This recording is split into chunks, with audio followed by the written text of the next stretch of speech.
अच्छा सुनो, सब्सक्राइब करते वक्त ना घंटी बजा देना ताकि जब मैं ऑनलाइन आऊँ तो तुम्हारे फोन की भी नमस्कार दोस्तों, आप सभी का स्वागत है हमारे YouTube चैनल पर।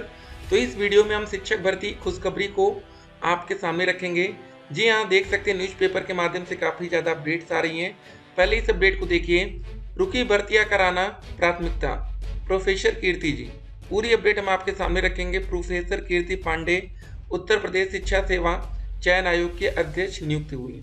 ठीक है, तो पूरी अपडेट। उसके बाद पूर्णकालिक अध्यक्ष मिलने से शिक्षक भर्तियों की रफ्तार पकड़ने की उम्मीद है। तो शिक्षक भर्ती को लेकर क्या क्या अपडेट्स हैं, कौन कौन सी गुड न्यूज है, सब कुछ हम इस वीडियो में आपके सामने रखेंगे। देखिए, एक बात याद रखिएगा, लास्ट वैकेंसी में 69,000 शिक्षक भर्ती में एक बड़ा आरक्षण घोटाला हुआ। देखिए, आरक्षण घोटाला होने से ये होता है, जो यूआर कैटेगरी की सीट्स रहती हैं उसमें ठीक तरीके से ओवरलैपिंग नहीं हो पाती। ठीक है, तो सब कुछ हम आपको बताएंगे।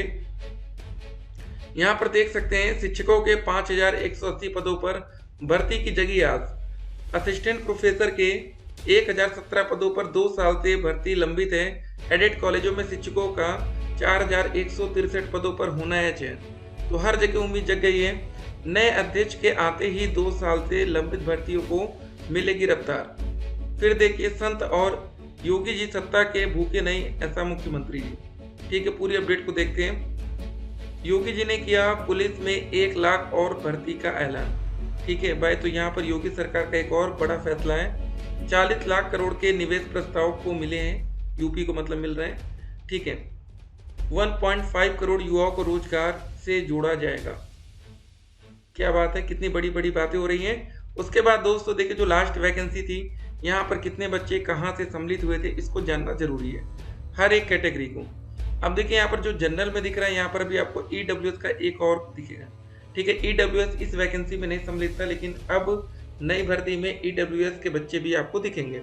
तो जो भी बच्चे जनरल कैटेगरी से हैं, अगर आपके पास ईडब्ल्यूएस का सर्टिफिकेट नहीं बना है, उसको बनवा लीजिएगा। ठीक है, तो सबसे बड़ी बात है, यूपी में क्या है कि सबसे ज़्यादा बच्चे ओबीसी कैटेगरी से आते हैं। ठीक है, उसके बाद एससी कैटेगरी से आते हैं। अब जो जनरल कैटेगरी के बच्चे दिख रहे हैं, इसमें अदर स्टेट के बच्चे भी आ जाते हैं। ठीक है ना, जो बच्चे पास हो रहे हैं जनरल कैटेगरी में, पास होने का मतलब है जैसे आप लोग बिहार वैकेंसी में सम्मिलित होंगे, वहाँ पर आप जनरल में काउंट होंगे ना, वहाँ के आरक्षण में तो आएंगे नहीं आप। तो ये भी समझिए। तो कुल मिला के यूपी में ओबीसी और एससी कैटेगरी में फाइट करना उतना आसान नहीं रहेगा जितना जनरल ईडब्ल्यूएस में रहने वाला। तो ईडब्ल्यूएस कैटेगरी का अगर आपके पास सर्टिफिकेट है तो आपको बढ़िया से फायदा मिलेगा। ठीक है, 51,112 ये क्या है दोस्तों, जब 69,000 शिक्षक भर्ती का मामला सुप्रीम कोर्ट में चल रहा था, तो सरकार ने कहा था हमारे पास 51,112 पद खाली है, हम शिक्षा मित्रों को एक और मौका देने के लिए तैयार हैं। यह बात शिक्षा मित्रों की उठी थी, इसलिए ये बात सामने आती है। क्या शिक्षा मित्रों को 12 अंक मिलेगा? डेफिनेटली यस, मिल सकता है। ठीक है, और कितने अंक का मिल सकता है? लास्ट वैकेंसी में 25 नंबर का मिला था, और इस बार इसको बढ़ाकर 30 से 35 भी किया जा सकता है। ये संभव है, 12 अंक बढ़ सकता है, क्योंकि 5 साल से ज़्यादा का समय हो रहा है अब। ठीक है, 2018 से 2024 को देखेंगे तो कब से शुरू होगा आवेदन? थोड़ा सा वेट कर लीजिए, सब्र करिए। देखिए, शिक्षक भर्ती का प्रोसेस शुरू होना इतना आसान नहीं है, क्योंकि 69,000 शिक्षक भर्ती में आरक्षण का मुद्दा अभी तक फाइनल नहीं हुआ और मामला सुप्रीम कोर्ट जा सकता है। ठीक है, सब कुछ सही रहा तो बहुत ही जल्दी हम लोग एक नई भर्ती को देखेंगे, और सब कुछ सही नहीं रहा तो हमें एक लंबे समय तक और वेट करना पड़ सकता है। सुपर टेट की पासिंग मार्क और जो नॉर्मल यूपी टेट या सी टेट होता है, क्या दोनों में अंतर है? देखिए, अगर आप यूपी टेट का एग्जाम दे चुके हैं या सी टेट का एग्जाम दे चुके हैं और उसके बाद सुपर टेट, यूपी की बात हो रही फिलहाल, तो यहाँ समझ लीजिए, यूपी में दोस्तों अगर जनरल कैटेगरी से आते हैं आप, पास होने के लिए यूपी टेट और सी टेट में 90 नंबर, आरक्षित वर्ग OBC category, SC category, ST category में अगर आप आते हैं तो 82 नंबर, यही है ना। लेकिन जब सुपर टेट में आते हैं तो यहाँ पर जनरल कैटेगरी में पास होने के लिए मिनिमम 97 नंबर था, और OBC category, SC category, ST category में पास होने के लिए, ठीक है, 90 नंबर, ये ध्यान रखेंगे। ठीक है, तो सुपर टेट की पासिंग मार्क अलग रहेगी, और दोनों पेपर हमारा कितने नंबर का होता है बताइए? 150 नंबर का। ठीक है, 150 में ये पासिंग है। आपको बताएं, लास्ट टाइम जब 69,000 शिक्षक भर्ती आई थी, जनरल कैटेगरी में कुछ ऐसे बच्चे भी थे जो 100 नंबर पाकर सिर्फ 150 में नौकरी मिल गई। 97 पासिंग नंबर थे, क्योंकि उनका एकेडमिक अच्छा था। याद रखिएगा यहाँ पर दोस्तों एकेडमिक लिया जाता है। बिहार में क्या हो रहा है, जो भी एग्जाम आपने दिया उसी के बेस पर आपको नौकरी दी जा रही है। क्या बीएड के छात्रों को मौका मिलेगा? देखिए दोस्तों, बीएड के छात्रों को 1 to 5 में मौका नहीं मिल पाएगा, ये तो बात क्लियर है। ठीक है, अब धीरे धीरे ठीक है, ये एकदम फाइनल होते जा रहा है कि बीएड के छात्र 1 to 5 से बाहर ही रहने वाले हैं, उनको मौका मिलना बहुत ही मुश्किल रहेगा। कैसे बनेगी मेरिट, वो भी हम आपको बताते हैं। मेरिट आपकी कैसे बनती है, चलिए यहाँ पर देखते हैं। सबसे पहले दोस्तों आपके हाई स्कूल के परसेंटेज, 12वीं के परसेंटेज, ग्रेजुएशन के परसेंटेज, डीएलएड के परसेंटेज।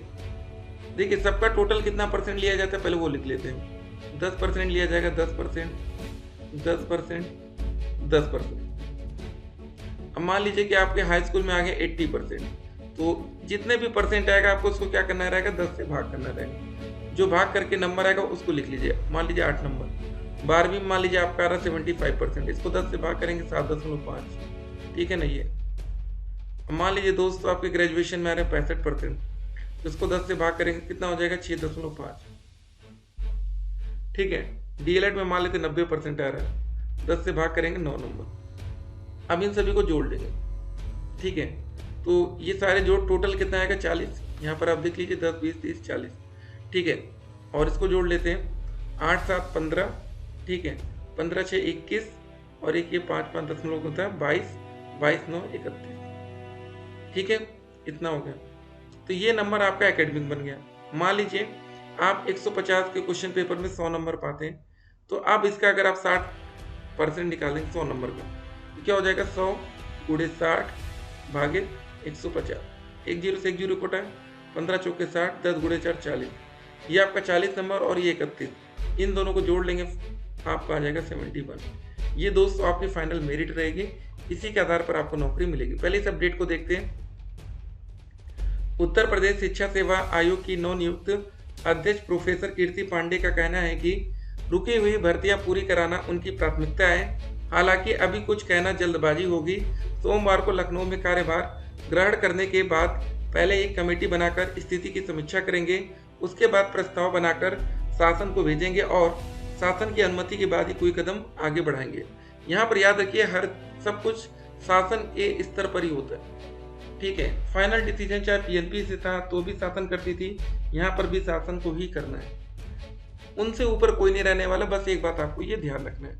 ठीक है ना, कोई कितना भी बड़ा बन जाए लेकिन शासन स्तर से ऊपर नहीं जाएगा। तो और देखिए पहले अपडेट्स को।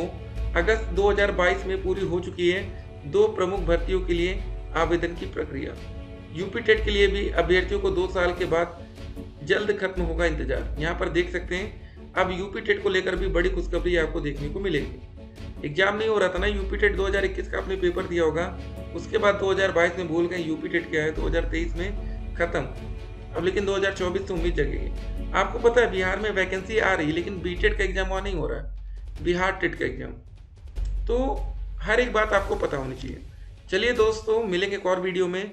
फिलहाल अगर आप ओबीसी कैटेगरी के हैं तो आपको थोड़ी मेहनत ज़्यादा करनी है, बाकी अन्य कैटेगरी के हिसाब से। ठीक है, बाकी आप लोग जनरल में या अनारक्षित सीट में ओवरलैप करेंगे, वो सब बातें अलग रहेंगी। फिर मिलते हैं, स्टे कनेक्टेड।